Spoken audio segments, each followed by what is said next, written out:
ছোট বোনের শ্বশুর বাড়িতে ইফতারের ডালা পাঠানো হবে আজ, তাই আম্মুর বাসায় আমাদের সবার ভীষণ ব্যস্ততা। ইফতারের ডালা পাঠানোর সমস্ত প্রিপারেশন আর আম্মু তার দুই মেয়ের জামাইয়ের জন্য ঈদে কি গিফট করলো সেসব কিছু এই ব্লগে শেয়ার করবেন। হ্যালো, আসসালামু আলাইকুম everyone, this is Lamisa and welcome to Lamisa and Shovon. তোমরা যারা আমার ব্লগ রেগুলার দেখো তারা অনেকেই জানো আমার ছোট বোনের কয়েক মাস আগে বিয়ে হয়েছে আর এই প্রথমবার সে রোজার মাসটা তার শ্বশুর বাড়িতে পালন করবে। আর তাই তো সকাল সকাল আম্মু ঘুম থেকে উঠে এখানে চিকেন বিরিয়ানি রান্না শুরু করে দিয়েছিল নতুন বেয়াই বাড়িতে পাঠানোর জন্য। বাই দ্য ওয়ে, এরকম সেম ইফতারের ডালা কিন্তু আমার মা আমার বিয়ের পর শ্বশুর বাড়িতে রোজার মাসে পাঠিয়েছিল। এদিকে ছোলা ভুনাও করা হয়ে গিয়েছিল, কারণ এটা তো একদম মাস্ট ইফতারের আইটেমের জন্য।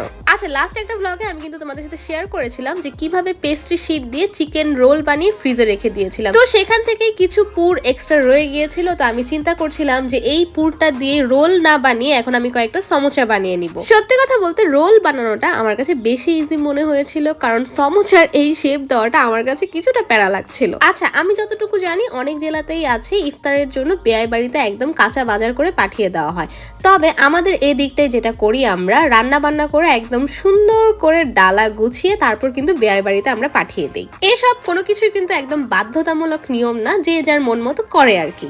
এদিকে আমার ছোট আন্টি মানে সীমা আন্টি সুন্দর করে ডিম চপ বানিয়ে নিচ্ছিল আর আম্মু ঝটপট করে এখানে বেসনটা রেডি করে ফেলছিল। ঢাকায় ইফতার 6টার দিকে হলেও আমরা কিন্তু প্রায় 12:30 বা 1টা থেকেই ভাজা পোড়ার কাজে লেগে পড়েছিলাম। যেহেতু আজকে পরিমাণে সবকিছু একটু বেশি বেশি করেই করা হয়েছে, তাই জানতাম যে সময়ও অনেক বেশি লাগবে। তাছাড়া আমাদের বাসা থেকে বের হয়ে ছোট বোনের শ্বশুর বাড়িতে যাওয়া, সেখানেও কিন্তু সময়টা মাথায় রাখার একটা ব্যাপার ছিল। ইফতারের জন্য ভাজা পোড়া আইটেম ছাড়াও আম্মু কিন্তু সকাল সকাল গিয়ে সিজনাল কিছু ফ্রুটসও কিনে এনেছিল। আচ্ছা, এর ফাঁকে আমি তোমাদের সাথে অথেন্টিক কিছু স্কিন কেয়ার প্রোডাক্টের রিভিউ শেয়ার করব, যেগুলো আমি নিজে ইউজ করে খুবই উপকার পেয়েছি। আর তাই তো এই ভিটামিন সি ক্লিনজারটার কথা একদম না বললেই না। আমি কিন্তু বেশ অনেক দিন ধরে এই ক্লিনজারটা ইউজ করছি, তোমরা হয়তো বা আমার আগের ব্লগগুলোতেও এটা দেখতে পাবে। যারা অথেন্টিক আর ইম্পোর্টেড স্কিন কেয়ার প্রোডাক্ট চাও তারা কিন্তু মেনশন করা পেজ থেকে চোখ বন্ধ করে যে কোনো কিছু অর্ডার করতে পারবে। আর তাদের যেহেতু একটা রিভিউ গ্রুপ আছে, তাই তোমরা কিন্তু নিজেদের মতো যাচাই বাছাই করেও নিতে পারবে।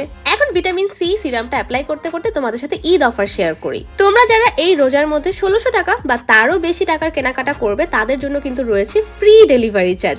আরও কিন্তু থাকছে গিফট হিসেবে বিএসটিআই অনুমোদিত একটা কাবেরী মেহেদি। যেহেতু আজকে ছোট বোনের শ্বশুর বাড়িতে যাবো, তাই ফেসটা ভালো মতো ক্লিন করে সিরাম ময়শ্চারাইজার দিয়ে একটু স্কিন কেয়ার করে নিচ্ছিলাম। আর ভিটামিন সির এই ময়শ্চারাইজারটা তো আমার একদম ফেভারিট হয়ে গিয়েছে, কারণ স্কিনে দেওয়া মাত্র এটা বাটারের মতো স্কিনের সাথে লেগে যায়। সবগুলো প্রোডাক্ট তোমরা ফেসবুক পেজ অজিভাতেই পেয়ে যাবে। ক্যাপশনে আমি পেজ লিংকটাও তোমাদের জন্য দিয়ে দিব। আচ্ছা, আমার মা কিন্তু মোটামুটি সব ধরনের সিজনাল ফলই কিনে এনেছিল, তবে আম্মু তরমুজও আনতে চেয়েছিল।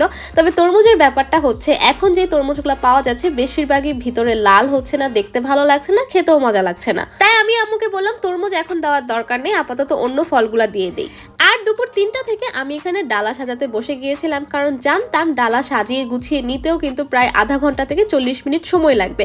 আর আমাকে এখানে হেল্প করতে কিন্তু চলে এসেছিল আমার ছোট বোন রুষামণি। মাশাআল্লাহ, ও কিন্তু আমাকে সব কাজে হেল্প করে। আর আম্মু এখানে চিকেন বিরিয়ানিটা বড় একটা বক্সে নিয়ে নিয়েছিল, আর সেই সাথে খেজুর দেওয়া হয়েছিল, মুড়ি দেওয়া হয়েছিল। প্রথমে আমরা ভেবেছিলাম ফলগুলাও ডালাতে দিয়ে দিব, পরে দেখলাম যে আসলে দেখতে সুন্দর লাগছে না, তাই সব ধরনের ভাজা পোড়া আইটেমগুলো আমরা 2টা ডালার মধ্যে সাজিয়ে নিলাম। ডালা সাজানোটা কেমন হয়েছে সেটা কিন্তু অবশ্যই তোমরা কমেন্ট করে জানিও। আর হ্যাঁ, আমরা কিন্তু জিলাপিও নিয়েছিলাম। আমার হাজবেন্ড শোভন কিন্তু র্যাপিং পেপার দিয়ে সুন্দর করে র্যাপ করেছিল ডালাগুলো, তবে দুঃখের বিষয় হচ্ছে আমাদের বাসার আশেপাশে কোথাও সেদিন ট্রান্সপারেন্ট কোনো র্যাপিং পেপার পাইনি। এখন কথা হচ্ছে ছোট মেয়ের শ্বশুর বাড়িতে ইফতারির ডালা যাবে, শুধু তো খাবার দাবার দিলেই হবে না।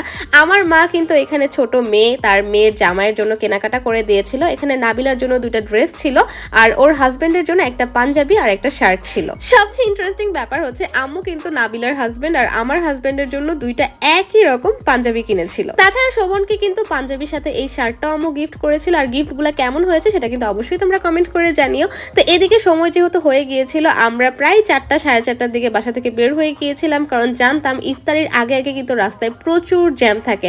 আর ঢাকা শহরে কিন্তু আসলে সময় নিয়ে কোথাও যাওয়াটাই বুদ্ধিমানের কাজ। তবে লাকিলি সেদিন আমরা তেমন একটা জ্যামে পড়িনি, আমরা কিন্তু সময়ের মধ্যেই নাবিলা শ্বশুর বাড়িতে পৌঁছে গিয়েছিলাম। আর যাওয়ার পরে আমি নাবিলা আর ওর শ্বশুর শাশুড়ি মানে আঙ্কেল আন্টি সবাইকে হেল্প করছিলাম ইফতারিগুলো সাজাতে। যেহেতু আমরা অনেকে একসাথে মিলে ইফতারি করব তাই সবাই নিচেই বসে গিয়েছিলাম। আর আমার বোন কিন্তু অনেক মজাদার ফ্রুট কাস্টার্ড বানিয়েছিল। আর আন্টি পুরান ঢাকার বিখ্যাত পাকিস্তানি কি একটা হালিম এনেছিল। হালিমটা এত যে মজা ছিল যেটা বলার বাইরে। দোকানের নামটা মনে পড়লে আমি আবার তোমাদেরকে জানাবো। সো আজকের মতো ব্লগটা এই পর্যন্ত, কেমন লেগেছে তা জানিও। Thanks for watching. Tata bye bye, Allah হাফেজ।